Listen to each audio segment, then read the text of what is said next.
Hey everybody, it's Jim Johnson. I am the project manager and line editor for the Star Trek Adventures role-playing game published by Modiphius Entertainment. Got a new video here for you today, and for once it's not actually about Star Trek Adventures in specific. Every now and then I actually buy products for Star Trek that have nothing to do specifically with the role-playing game, and I thought I would share an unboxing video today just because I've got a little bit of time and I thought this would be of interest to some of you. I went ahead and purchased the Star Trek Army Builder sets. I've got number 1, which is the original series, and number 2, which is the next generation. These are by a bunch of different companies, all on the box here. I'm not sure exactly which one is which, but it's EMCE Toys, NANOFORCE, Fourth Castle, Fanwares, Fan Wraps, MC Toys Fanwares, you can see. I got these off of the Amazon. I'm sure they're in your toy store or local distributors, whatever. Just, I'm sure they're out there somewhere. But these are NanoForce by EMCE Toys. Again, first 2 sets are out. I don't have any idea if they are going to be doing more of these. I would think that if you have number 1 original series, number 2 next gen, theoretically there'll be DS9, Voyager, Enterprise, etc., etc. I have no idea, but I thought I know that these had been announced a long time ago, and I thought I'd grab them when they were finally available. I think they were $30, $35, something like that, for a box of stuff. So I thought I'd open them up, share them with you, and see what you think, and see what I think. Because, of course, the packaging is the CBS current guidelines for the packaging, the look and feel, the color scheme here, and the symbols, all that stuff. So let's see what we got here, shall we? This is the original series builder set. It includes 12 2-inch figures plus 1 4-inch Enterprise. You can see the 12 figures are there on the back, and if it's not too clear on the video, you got Kirk, Spock, McCoy, Scotty, Sulu, Uhura. Sorry, Chekhov. Sorry, Chekhov fans. No Chekhov in this box, apparently. Why? Who knows? You got a Gorn, a Tholian, an Andorian, the M113 Salt Creature, a original series Romulan, and an original series Klingon. So let's crack this open here and just take a look here. I don't want to make this video too long because I mean really we're just reacting to this stuff. As an army builder, it looks like these are made out of plastic. They are unpainted, right? So you got three colors of plastic here: blue, red, and yellow. Presumably, you could use a plastic primer to prime these up and paint them if you want to use them in your Star Trek Adventures RPG game sessions, or perhaps some other game that you're doing. So let's crack this open here. So we open up the box. It is a box. It's a plastic thingy with a lid. What a waste of plastic, I tell you. I don't know why they do this. And this is taped. No, it's not taped down. Well, good for them. So piece of plastic. All right, so you got 2 bags of miniatures inside a case, right? It's got 3 little slots, 2 bags of miniatures, and a miniature for the ship. We'll get to the ship in just a moment here. So let's see what we got here. Bag number 1, more plastic. Break this open, throw that in the trash. All right, let's see what these looks like. I grabbed the. Oh, it's actually not. It's a mix of stuff. Okay. That looks like McCoy. I don't know if the camera's going to do a very good job picking that up, but there's McCoy. And forgive me for taking my glasses off. The detail is, in my opinion, unremarkable. It looks like he's holding a tricorder and one of those medical salt shaker whirly deals. There's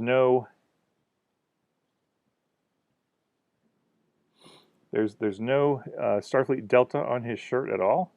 The face, kind of hard to tell at this scale whether that's authentically McCoy or not. I mean, there's only so much they can do, right? But the boots are okay, the pants are okay, the shirt's okay. But yeah, unfortunately, I don't think the camera's going to do much to help you with the. Let me see if I can block this up here. I can't get the angle right. You're not going to see shit. Forgive my language. Yeah, so underwhelmed. There's also a mold line right across his chest that I could probably clean up with an X-Acto knife, but it's shocking that there's no delta on that. All right, let's switch over to, this looks like Sulu. He does have a delta on his shirt. He's got a tricorder and a what looks like a Type 2 phaser, although that's not the best rendition of a Type 2 phaser I've ever seen. Boots and pants and shirt are okay. The shirt might actually have the braiding on it, which is kind of surprising. Nice, but surprising. Again, don't think that's going to show up too good. Yeah, unfortunately, I'm not going to bother showing it too close up. I'll just give you my reaction. So that's a decent enough Sulu. What we got next? We got the M113 Salt Creature. Pretty good rendition of that. There you go. In or yellow plastic. You got Spock here. Looking pretty good. You can just make out the delta. He's got the tricorder. He's got a Type 2 phaser. Face is pretty good. Ears are pretty good. So not too shabby for Spock, Mr. Spock there. Next we've got a Romulan. This is pretty good. It's got the, well, it's a big honking sash right there on the thing. He's got his Romulan helmet and looks like a disruptor in hand. There's some texturing on the shirt and the pants, which is kind of cool. Looking dour. So anyway, there's that. If you want to look at that, not too bad. And then Uhura holding a Type 2 phaser. Got the braiding on her shirt. Got the delta on her chest. Big old boots. Big old boots there. So anyway, there's Uhura. So not too bad. I think if I had the time, which I don't, but if I had the time, I would probably prime these up and paint them. And painting can hide a multitude of sins in a mold, right? But sometimes there's only so much you can do. So those aren't too shabby. Let's jump over to the other bag here. So let's see what we got here. This is Kirk. He's got the delta. He's got his rank braid. Pretty good facial rendition. He's holding the Type 2 phaser. Not quite sure what that pose is meant to be. Kind of very unusual. These are very soft plastic, or not. I mean, not super soft, but like you can see how much give is in the legs here, and it's not breaking. I can in fact bend it all the way to there, and it bounces back. So, not the most. It's not rigid plastic. It's not too bad, but kind of. I mean, this is very much Army Men, like the green classic Army Men. Very much that kind of a feel. This I guess it must be Scotty. Just can make out the delta. He's got his rank braid. He's got a tricorder and a communicator. So I guess he was on the away team or a landing party. Excuse me, original series landing party. So there's Scotty. We've got a Klingon with a pretty good details on the uniform. In terms of the top, the top gold thing that they wore, plus a sash, plus a disruptor. And of course, this being original series, there are no cranial ridges or the like, just a human in makeup. Okay, Andorian. This is the classic TOS Andorian right out of the show with pretty much the pose. I've seen this pose before, but the uniform and the head antenna. And the white, presumably the white wig. So nothing fancy here, but very clean, decent details. What we got here? We got a Gorn. Some uniform details, outfit, holding an ice cream. I'm going to call it a Gornetto. I guess it's a spike, right? But looks like a cornetto, or we call it Gornetto. But yeah, there's a Gorn. Okay. And finally, we've got not a Tholian. I said Tholian earlier, didn't I? This is a Telosian from Talos 4 from the original movie or original episode, right? Well, we saw those again in Discovery Season 2, and I'm willing to bet we're going to see them again in Strange New Worlds here pretty soon. So Telosian, yeah, nothing crazy here. He's in a robe, or they are in a robe with the little necklace on the front. So decent enough minis. Don't know how they would paint up, but I guess we'll be curious to see. And finally, this package came with a 4-inch Enterprise. This is the Constitution class, Classic Enterprise.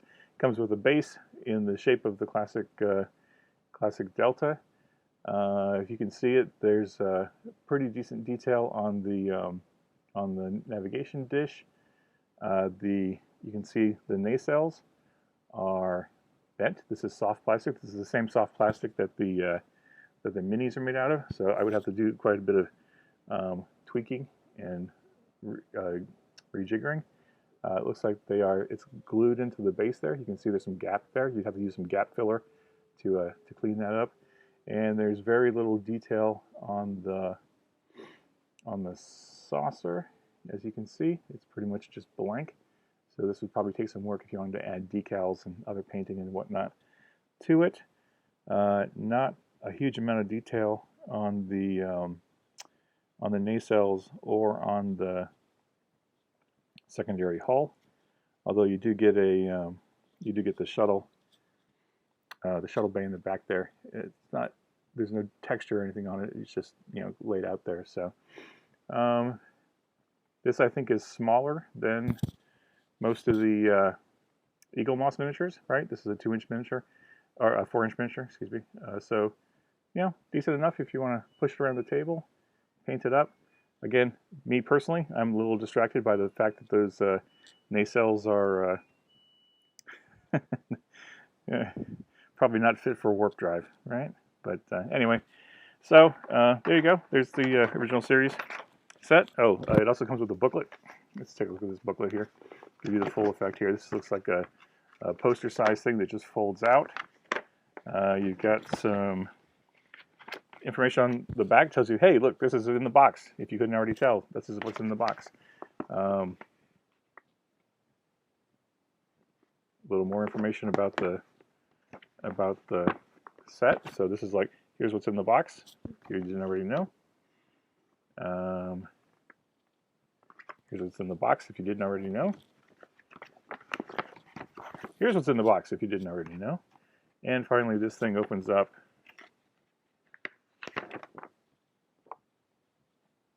I'm not sure what this is meant to be. I guess just a display piece of paper. Shows you it has a spot for each character, plus a blueprint schematic in the background of the Enterprise. Then putting the Enterprise on things. So I guess if you wanted to put this on your shelf and display it, I guess you could do that. So that is the entirety of the contents for that box. So we'll just leave that there. So I don't know how far into this I am. Probably 10 minutes. Probably much too long to belabor over this. Let's go ahead and crank open the next gen box, shall we? Whoop. Box. Another one of these useless plastic lids. Alright, we can just blaze through this here real quick. So here's another little booklet, large booklet. So it tells you what's in the box on this side, tells you what's in the box on that side. Picture of what's in the box right there. So just in case you weren't sure. And then another poster-ish sized schematic of the Enterprise D, plus little spaces for all the different characters if you want to display this on your shelf or something. What you would do with it, I don't know, but you tell me. Use the comments below. Tell me what you're thinking. So now we've got the 4-inch model of the Enterprise D, and interestingly, this one is much more detailed than the 1701, the Constitution class, and I almost wonder if that's because the models probably were different quality of detail. So this one's actually got quite a bit more detail in terms of the. Let's see if you can see that. You can see the lighting might not be great, but you can see there's a lot of surface detail here on the top and on the bottom. There's a lot of detail on the saucer there, including the windows, right? And then the secondary hull, quite a bit of detail molded in there. The engine detail, or the nacelle detail, there's actually that line that you would paint blue in there. It's got the next gen communicator base, of course. So this is actually a decent little model of the Galaxy class Enterprise D. I think this is just begging to be painted, and I am by no means an expert. I look at this and I have no idea how I would do the Aztecing on something this small. I will leave that to the more experienced painters out there in the world, but you could certainly do worse than this model. This is smaller than the Eagle Moss die casts, but pretty decent for getting thrown in here with the other miniatures, so check that out. As before, 2 bags of minis. So this one, unlike the, in fact we'll use the handy dandy poster because I threw the box. In the next gen box, you're getting Captain Picard, Riker, Data, LaForge, Worf, Troy, and Crusher. So you're getting the full crew this time. No one got left out, unlike poor Chekhov. And then you got 5 aliens here. You've got a next generation style Romulan, Klingon, Cardassian, Borg, and of course Q. Q is an interesting choice, I think, because there's only really one of him. I mean, I know there's more, but not a frequent villain you would see, right? Like there aren't Q mooks or thugs like you would find like a Cardassian thug or a Klingon thug or a Romulan thug. Like in terms of an army builder, like why would you have a Q as an army in your army builder? I don't know, but whatever, right? All right, so let's just grab these. I'm grabbing these at random, so forgive me. We got Geordi here. This is the 3rd season plus uniforms from the show. So it's the 2-piece deal, not the spandex from the first 2 seasons. He's got his visor on. He's holding a pad. You can just make out the comm badge. It's really hard to see, and there's no chance that there's rank pips on here. But you know, decent enough detail. The bases are untextured, so if you're interested in textured bases, this will not help you. But there's also, I don't know if the camera's going to pick this up. There is you can make out the chevron delineation on the uniform. So if you needed to paint it, you could see that pretty well. All right, so that's Geordi. We got Worf next. That is a interesting head for Worf. He's got his sash, his comm badge, Batleth, of course. So there's Worf. Oh boy, the face is, you're not gonna be able to see the face so good, but that's not Michael Dorn. Okay, so Worf. We've got a Cardassian, and this is the like next gen DS9 kind of style armor that he's got on.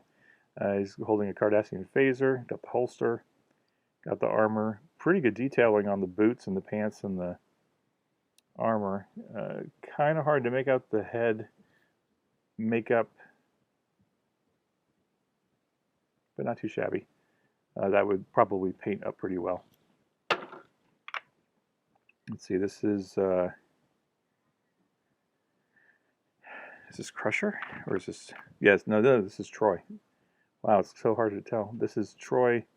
It looks like she's in her uniform. You can just barely make out the comm badge. I think she's holding a Type 2 phaser, but that doesn't really look anything like Troy. So this would be late series because she's actually wearing a uniform. She didn't wear a uniform much until Jellicoe took over briefly. So this would be very easy to repaint for pretty much any humanoid female character, I would think. That's not really Troy in any particular meaningful fashion. Let's go over to Crusher here. So this is Crusher wearing, she's got a tricorder and a medical scanner. She's wearing her customary little medical robe over her uniform. Not too bad of detail. Kind of hard to make out anything facially, but not too shabby, I guess. That could probably paint up pretty decently. We'll move on to the Borg here. So this is a Next Generation TV era Borg, not the movie era Borg with the different armor fix-ups. This is more pulled right out of the like Best of Both Worlds and those episodes. So pretty good detail on the armor and the bits and bobs there. I don't know if you can see that too well, but again, this would probably paint up pretty well. But again, you only get one, so right. So like as an army builder, I question the value. We got Picard here. He is wearing his Season 3 Plus uniform. The comm badge is nowhere to be seen. I guess he's in his pose to say engage. Actually a decent likeness. But like why some of these have a comm badge and some don't, really uncertain. And you can make out the uniform design, so you could probably paint that in such a way that it would work pretty well. So not too bad, but again, boy, why the comm badge isn't there is beyond me. But what do I know, right? Like I'm not a miniature maker or designer. We got, I think this must be Riker. Riker with his beard, Season 3 Plus uniform.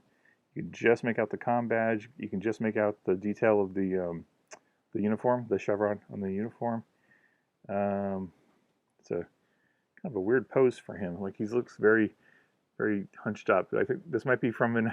It almost looks like it's from an episode where, gosh, what episode was it? Galorndon Core, like the enemy, right? He when he landed and broke his arm, and he was holding his arm real close to his body. That kind of looks like what he's doing here. That's a geek detail there for you, but not too bad. That does not look a whole lot like Mr. Frakes, but you know, at this level of detail, for this quality of the miniature, again, this is the soft plastic. You can see the give in it. It's not breaking. It's not stressing. It just bounces right back. So anyway, who we got left? We have a Romulan. This is a Romulan guy holding a phaser. Oh, I'm sorry, disruptor. In the pleated, not pleated, but like the uniform that they've got with the checkerboard and the super shoulder pads. Yep. So, and plus the little Y yoke sash thing they got going on, and the Widow's Peak. So this is actually a decent enough miniature. This would paint up pretty well for some Romulan goons that you need in your game. Who we got here? This would be Data. Okay, Data. Gosh, Data's got the same kind of weird hunched-in pose that Riker had, and he's holding the tricorder. You can see his comm badge, the uniform jacket. You can see the chevron likeness. Yeah, okay. Well, sort of, kind of. Anyway, so there's Data. And we've got Q. That's actually a decent likeness of Q at this scale. You can see some of his medals. Like this is his judge outfit from Encounter at Farpoint and All Good Things. Decent enough detail on the necklace, like the plaque necklace that he had on, and the hood. Not too shabby, but like as part of an army builder, would you want an army of Q coming at you? What would be the need? That would seem redundant. You only need one, right? I mean, that's true for all the characters, right? Like, you only need one Picard, one Riker, one Troy, etc. Unless you're doing like a mirror universe story or something. I don't know. And then finally, we got a Klingon. Oh, and this is unfortunate. I don't know if it's because of the particular molding I got, but this dude's face is almost completely smooth plastic. There's not really a lot of detail here. I just wonder if that's just a bad extraction from whatever process they use to make the miniature. But I mean, other than that, though, the details are pretty good. They even got the toe hooks on the boots. The armor is pretty good. They got the right buckle. Combination of buttons on the buckle. I could go on detail about that. There's a disruptor in a holster on the side there. It's holding a dagger, mech-left dagger with the pop out. I mean, they don't pop out on here, but long hair, like most next gen era Klingons had. It's got the spine armor on the back. That's a pretty nice little detail there, if you can pick that up. But yeah, again, boy, that face is really just disappointing. That it's really mostly smooth plastic, not a lot of detail, and the head ridges are barely even visible. Because again, it just must be the way that it was extracted from the mold. It just kind of there. So a little disappointing, but you know, for $30, I guess what was I expecting, right? I don't know.